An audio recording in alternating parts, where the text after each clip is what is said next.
Good morning to all. Welcome to TSN school. हम पढ़ रहे हैं कक्षा 9 हिंदी व्याकरण का पाठ्यक्रम। आज का हमारा विषय है शब्द भंडार से श्रुति सम भिन्नार्थक शब्द। इसके पिछले वीडियोस में हमने पढ़ा पर्यायवाची शब्द और विलोम शब्द। आज हम श्रुति सम भिन्नार्थक शब्द के बारे में अध्ययन करेंगे। श्रुति का अर्थ क्या होता है? सुनना। सम का अर्थ होता है समान। भिन्न का अर्थ होता है अलग। अर्थ होता है अर्थ बताने वाले शब्द। ठीक है, श्रुति मतलब सुनने में तो समान लग रहे हो, लेकिन उनके अर्थ में क्या होती है? भिन्नता होती है। वह श्रुति सम भिन्नार्थक शब्द कहलाते हैं, या इसको हम समरूपी भिन्नार्थक शब्द भी कह सकते हैं। ठीक है, अब देखिए सबसे पहले इसकी परिभाषा। अर्थ में भिन्न परंतु श्रवण में समान। श्रवण का अर्थ क्या होता है? सुनना। अर्थ में भिन्नता होती है परंतु सुनने में समान लगने वाले शब्दों को श्रुति सम भिन्नार्थक शब्द कहते हैं। क्लियर हुआ? नाम से ही क्लियर हो रहा है। श्रुति का अर्थ होता है सुनना, सम का अर्थ होता है समान, सुनने में समान लगे। भिन्नार्थक अर्थ में भिन्नता हो, वह शब्द श्रुति सम भिन्नार्थक शब्द कहलाते हैं। वही परिभाषा भी यही कह रही है कि अर्थ भिन्न है ना, अर्थ में भिन्न होते हैं परंतु श्रवण में समान लगने वाले शब्दों को श्रुति सम भिन्नार्थक शब्द कहते हैं। अब इनके जो उच्चारण है, श्रुति सम शब्दों में उच्चारण में सूक्ष्म का अंतर होता है, बहुत बारीकी अंतर होता है, क्योंकि हमें ऐसा लगता है कि सुनने में एक जैसे लग रहे हों, लेकिन कहीं कुछ मात्राओं में थोड़ा सा अंतर होते ही उनके अर्थ में भी अंतर आ जाता है। इसीलिए कहा जा रहा है कि उच्चारण में सूक्ष्म अंतर होता है, थोड़ा सा अंतर होता है बोलते समय। अर्थ में तो भिन्नता होगी, लेकिन बोलते समय भी सूक्ष्म सा अंतर होता है। कुछ उदाहरणों के माध्यम से समझते हैं भिन्नार्थक शब्द और उनके अर्थ। जैसे कृपण और कृपाण। ठीक है, कृपण कृपाण। तो कृपण का अर्थ क्या होता है? कंजूस। कृपाण का अर्थ होता है तलवार, छोटी तलवार। ठीक है, आसन और आसन। ठीक है, आसन का अर्थ होता है बैठने की जगह और आसन का अर्थ होता है पास, निकट। धरा, धारा। धरा का अर्थ होता है धरती, धारा का अर्थ होता है प्रवाह। ठीक है, इसी प्रकार के शब्द आएंगे आपके पास कि दो शब्द एक जैसे लग रहे हैं, उनके अर्थ अलग अलग हैं, तो आपको बताना है कि कौन से शब्द का क्या अर्थ निकलता है। आया समझ में? अगला उदाहरण देखिए, दीप और द्वीप। दीप का अर्थ होता है दीपक, द्वीप का अर्थ होता है टापू। प्रसाद, प्रासाद। प्रसाद का अर्थ होता है कृपा और प्रासाद का अर्थ होता है महल। मेल, मेल का अर्थ होता है मिलाप। मैल, मैल का अर्थ होता है गंदगी। निश्चल और निश्चल। निश्चल का अर्थ होता है स्थिर और निश्चल का अर्थ होता है छल रहित। मात्र और मातृ। मात्र का अर्थ होता है केवल और मातृ का अर्थ होता है माता। गुरु और गुर। गुर का अर्थ होता है उपाय और गुरु का अर्थ होता है अध्यापक। हंस, हंस और हंस। हंस का अर्थ होता है हंसना, हंस का अर्थ होता है पक्षी का नाम। सदा और सादा। सदा यानी हमेशा, सादा सरल। सादा जीवन उच्च विचार यानी सरल। चिर, चीर। चिर का अर्थ होता है पुराना, चीर का अर्थ होता है वस्त्र। सुर, शूर। सुर का अर्थ होता है देवता, शूर का अर्थ होता है वार। निधन, निर्धन। निधन का अर्थ होता है मृत्यु और निर्धन का अर्थ होता है गरीब। शस्त्र, शास्त्र।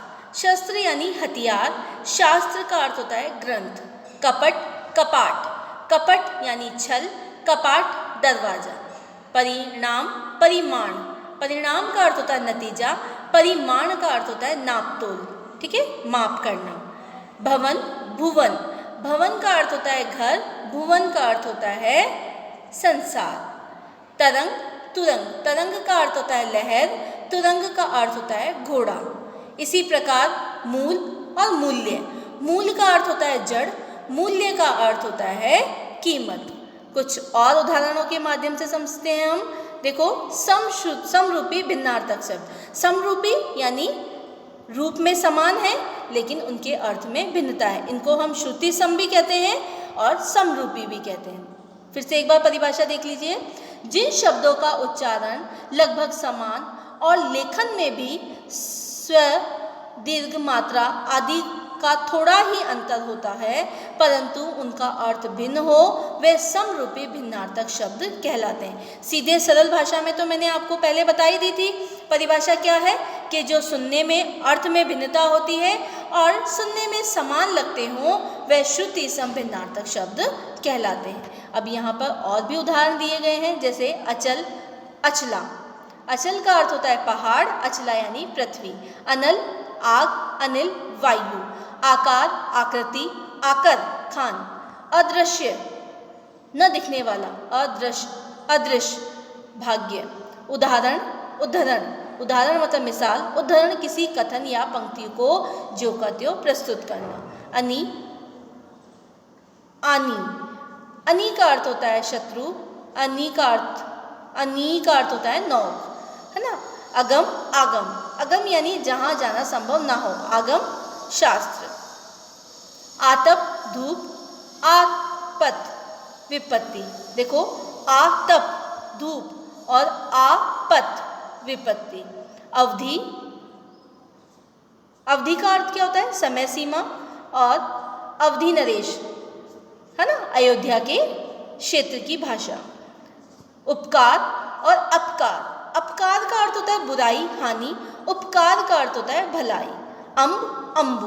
अम्ब का अर्थ होता है माता, अम्बु यानी पानी। समझ में आ रहा है आपको कि यहाँ पर सुनने में तो ये शब्द एक जैसे लग रहे हैं परंतु इनके अर्थ में भिन्नता है। अचर, अचीर।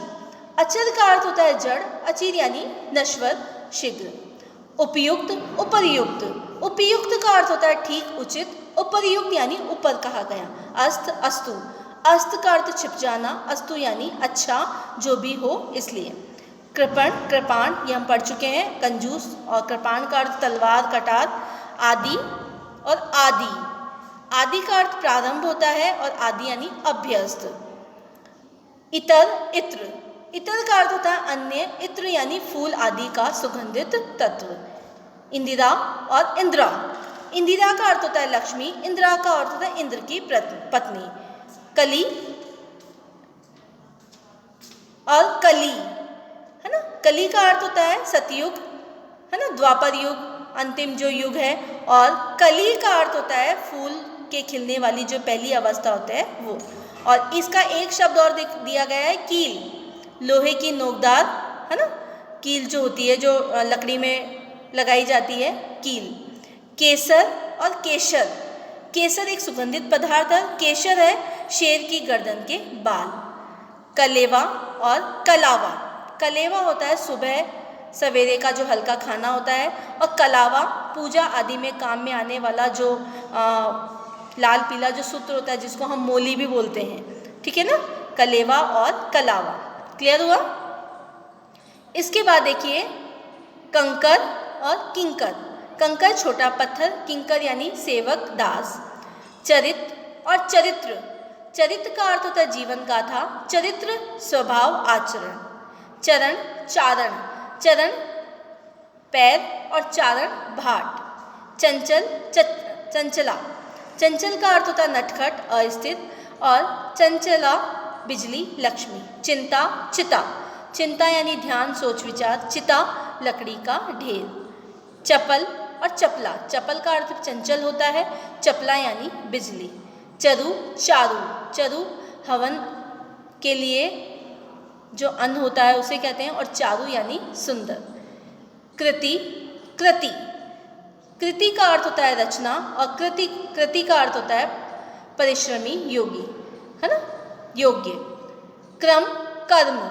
क्रम का अर्थ होता है सिलसिला और कर्म का अर्थ होता है कार्य। कलिका और कालिका।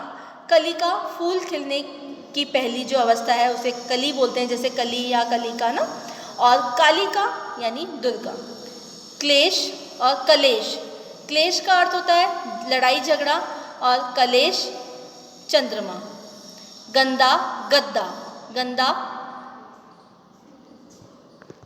सॉरी गदा, गदा यानी शस्त्र है ना, जो हनुमान जी जो गदा लेते थे, घोटा जिसको बोलते हैं ना। और गद्दा रुई आदि से भरा हुआ जो मोटा बिछोना होता है उसे कहा जाता है। और एक होता है गध, पशु विशेष। एक होता है ग्रह, एक होता है गृह। ग्रह मतलब नक्षत्र और गृह का अर्थ होता है घर। ग्रंथ और ग्रंथि, ग्रंथ का अर्थ होता है पुस्तक और ग्रंथि होती है गांठ। चिट्ठा और चिट्ठा, चिट्ठा का अर्थ होता है सफ़ेद और चिट्ठा का अर्थ होता है आय और व्यय का हिसाब। चित्र और चित्रा, चित्र का अर्थ होता है तस्वीर, चित्रा होता है ककड़ी और एक नक्षत्र का नाम भी है। गगरी और घगरी, गगरी का अर्थ होता है घड़ा और घगरी का अर्थ होता है लहंगा।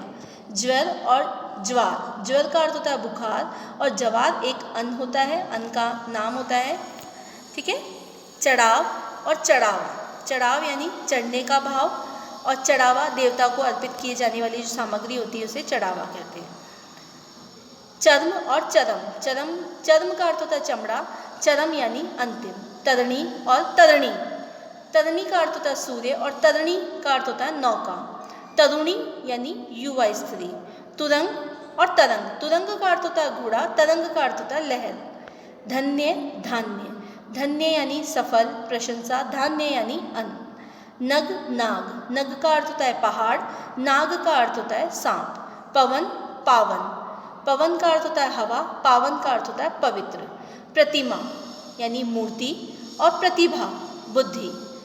निश्चल निश्चल, निश्चल का अर्थ होता है अचल अस्थिर, निश्चल का अर्थ होता है कपट रहित। ये कुछ जो ऐसे शब्द हैं युग्म शब्द, इनको युग्म शब्द भी कहते हैं, जिनके जोड़े बने हैं। युग्म का अर्थ क्या होता है? जोड़ा बनना, लेकिन उनके अर्थ अलग अलग हैं, ठीक है ना। कुछ और उदाहरण भी देखते हैं। निर्जर निर्झर, जो बूढ़ा ना हो, और निर्जर झरना। भारती भारतीय, भारती का अर्थ होता है वाणी सरस्वती और भारतीय भारत देश। युक्त और युक्ति, युक्त का अर्थ होता है जुड़ा या मिला हुआ, युक्ति यानी उपाय। द्वार और द्वारा, द्वार का अर्थ होता है दरवाजा, द्वारा का अर्थ होता है जरिया या साधन। द्वीप और द्वीप, ठीक है। द्वीप का अर्थ होता है हाथी और द्वीप का अर्थ होता है चारों ओर पानी से घिरा हुआ। प्रमाण और प्रमाण, प्रणाम, प्रमाण का अर्थ होता है साक्षी सबूत, प्रणाम का अर्थ होता है नमस्कार। नव का अर्थ होता है नया और नाव का अर्थ होता है नौका। प्रणय और परिणय, प्रणय का अर्थ होता है प्रेम, परिणय का अर्थ होता है विवाह। पग यानी पैर, पाग यानी पहाड़ी। पट वस्त्र किवाड़, पाट रेशम नदी का फैलाव। शंकर और संकर, शंकर होता है शिव मंगलकारी, संकर होता है दो भिन्न जातियों के योग से उत्पन्न, मतलब दो जातियों या दो शब्दों का योग भी संकर कहलाता है, ठीक है।